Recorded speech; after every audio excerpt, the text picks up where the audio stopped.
యోబు గ్రంథం 9:8 ఏముంది? ఆయన ఒక్కడే ఆకాశ మండలమును విశాలపరుచువాడు. ఆయన ఒక్కడే.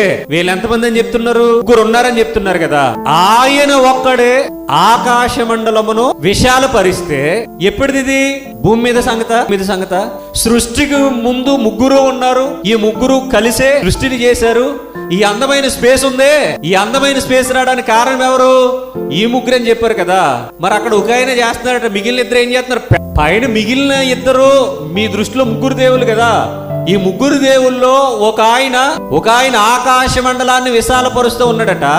మరి మిగిలిన ఇద్దరు ఏం చేస్తున్నారు? ఏం చేయరు? వాళ్ళు ఖాళీగా సోమవారం పొద్దులో కూర్చుంటారా? ఇటు ఈ సృష్టిని చేయడానికి ముగ్గురు దేవుళ్ళు కావాలన్నమాట. మీ లెక్కన ముగ్గురు సరిపోతారా? 3 మంది కావాలా? ఈ సంవత్సరానికి ముగ్గురు దేవుళ్ళు అని చెప్పారు. వచ్చే సంవత్సరానికి ఇంకా పెంచుతారేమో. మరి దేవుడికి పిల్లలు కూడా పుడతారుగా. యేసు ప్రభు పరిశుద్ధాత్మ పుట్టేసిన తర్వాత ఇంక పుట్టరేటే? పుట్టాలి కదా మరి రూల్ ప్రకారంగా. దేవుడు కూడా ఆపరేషన్ చేయించుకున్నాడా?